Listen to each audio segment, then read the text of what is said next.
Hi bookworms, welcome back to my channel, and you're obviously here because of the title. You want some horror recommendations that focus on grief. So this video is like something that I've been thinking about for a little while. I've noticed that a lot of books that I actually enjoy center around the theme of grief, and grief can present itself in so many different ways that I feel like I had to focus a video on this theme of grief and recommend some books that I've read in the genre that have these elements, but each of them are different.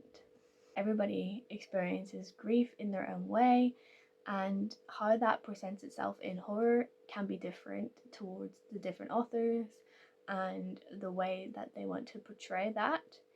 So I find it really fascinating diving into this theme, especially as like a lot of my favorite books have these grief themes mentioned like throughout as like the main plot. So I thought it was kind of fitting that I delve into some of my personal recommendations for this I guess you can say like subgenre of horror. So yeah, let's crack on and I will give you my grief horror recommendations. So starting off with something that is a old classic, and that is The Monkey's Paw by W. Jacobs. So The Monkey's Paw essentially is a story about this talisman that grants people their wishes. And it's a story about people's morals and ethics and what people will do in order to get what they want. And so this actually follows an element of grief. It's such a short story, but it highlights people's grief in such a really good way that pulls you into the story and also makes you think like you got to be careful what you wish for. So this one is a really quick read. It's a good one if you're wanting to kind of think more about horror, and also it's a good classic because it forms the basis for a lot of stories. Another one that I mentioned in my list took inspiration from The Monkey's Paw, and I will let you know what that story is soon. My next recommendation is The Bird Eater by Anya Alborn. So The Bird Eater essentially follows this man who has an alcohol addiction, which stems from the loss of his son. And so this story follows him in his grief and how he has been dealing with watching his son pass away. And then it follows his descent into madness, or so we think. So The Bird Eater for me was really a beautiful story about how somebody can lose everything and grieve not only the loss of a life but also the loss of his own possessions, his wife, all of the things that people hold dear. You can grieve when you lose them. And so this story goes down that rabbit hole and highlights how this person has to deal with the loss of these items and this person, but also how he has to overcome this and deal with stuff that's happening within his previous childhood home. And of course, it wouldn't be horror without any kind of supernatural element. So The Bird Eater does have that as well. So do check that out if you're interested. The next recommendation from me would be Blanky by Keelan Patrick Burke. So essentially, Blanky follows another death, and the man is grieving the death of his infant child, which sends this person into a spiral. Obviously, people grieve in certain ways, and this person's coping mechanism was to crumble, and then finding a blanket like within his infant daughter's room starts to unveil certain tragedies and causes him absolute torment.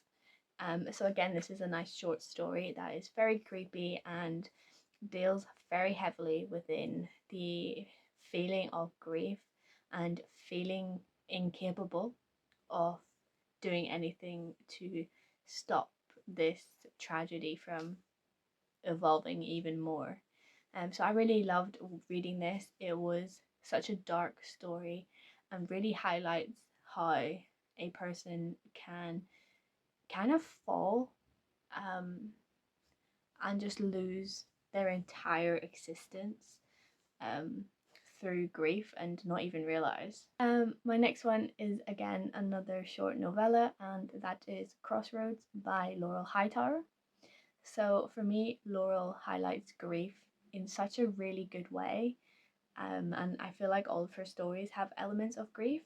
But for me, Crossroads was my first introduction into her writing, and it was so beautiful. The way that Laurel writes this feeling, it just stood out to me.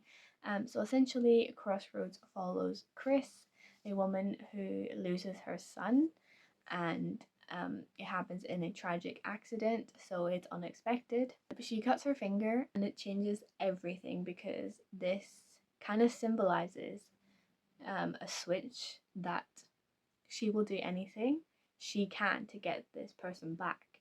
And I feel like when you're in the stage of grief, you would do anything possible to bring somebody back if you possibly could. And that is why I think it's a good book that focuses on grief and how the mind is when somebody loses a close loved one. My next recommendation is slightly different from the other ones that I have mentioned, and that is How to Sell a Haunted House by Grady Hendrix. So this one is like a queer horror. I feel like Grady Hendrix doesn't write horror to symbolize and showcase such themes very heavily, but he does it very subtly.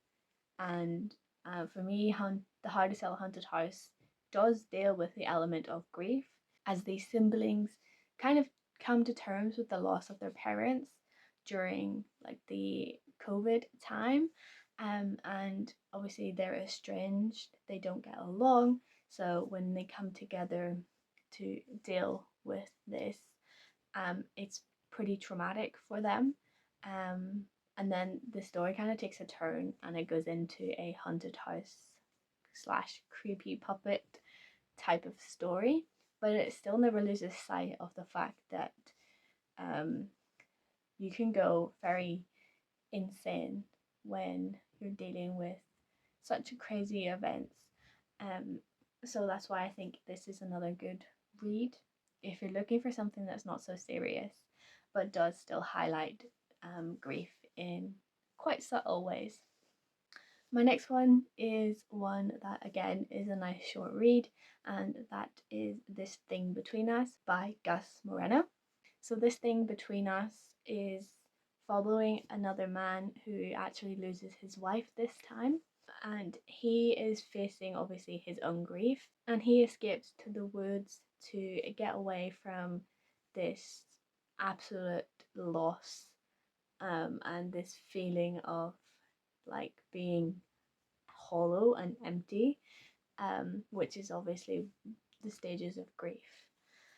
But of course, as it is a horror book, it brings a lot of different horrors, and he then has to face a lot of things because of her passing, and things get pulled up and dragged, and he has to face his grief and horrors head on. So this one I think is a powerful read. It definitely has those creepy elements, and I think the audio definitely is worthwhile checking out. And my final recommendation is a classic and one that is inspired by the monkey's paw. Can you guess what it is? Yeah, it is Pet Sematary by Stephen King. We all know this is the cult classic of grief horror. It is very dark.